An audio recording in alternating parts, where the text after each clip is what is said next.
potato. Well, buckle up, everybody. Welcome to another episode of Let's Get to the Point. Please subscribe. Well, 2019 is looking like it's going to be a massive year for the Star Wars franchise, maybe one of the biggest ever. While various Star Wars projects are slated for a 2019 release that include comics and Season 7 of the Clone Wars animated series, I'd like to talk about the three most highly anticipated. Obviously, the conclusion of the Skywalker saga in Star Wars Episode 9 is at the top of this list. Separating fact from internet rumors, we know filming started in August 2018 and is expected to conclude in February, and currently has a December 20th, 2019 release date.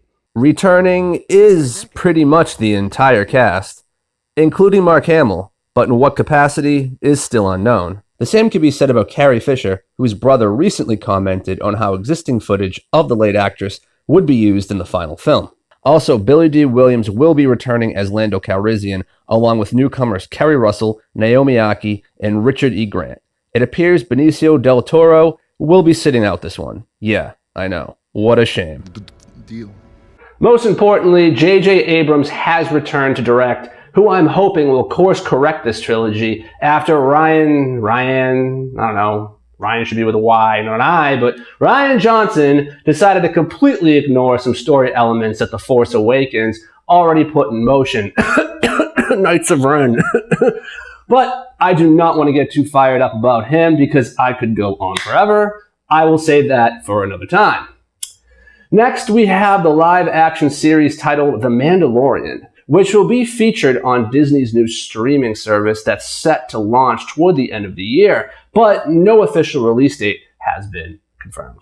The story will obviously revolve around the Mandalorians, who in the films were represented by Jango and Boba Fett.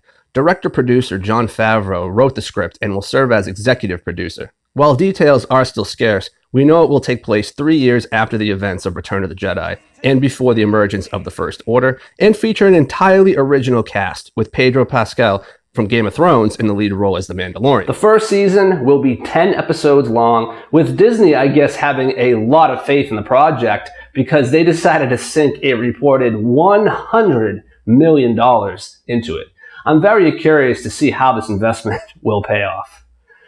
Lastly, we have the new Star Wars land called Galaxy's Edge, which is set on a new planet that Disney created just for this, called Batuu. Disneyland California will open this new land in the summer, followed by the Disney World Florida opening in the fall. Both parks span 14 acres with an estimated cost around $1 billion each. The parks will have a Millennium Falcon ride called Smuggler's Run, which puts you in the cockpit of the iconic ship, and a second attraction called Rise of the Resistance, where you enlist as a new Resistance recruit. The attraction has been described as the most epic attraction they have ever built. Supposedly, this land will contain some new story build technology that will allow you to be recognized throughout the park, which, to be honest with you, sounds kind of creepy. But it also includes a cantina bar, which will be the first in Disneyland to serve alcohol. So if you lose mom or dad, you might want to check there first. And a Star Wars themed hotel at the Orlando Disney. Well, everybody, as always, thank you for watching. I truly appreciate it. And if you haven't subscribed, please do, and check back soon. Thanks.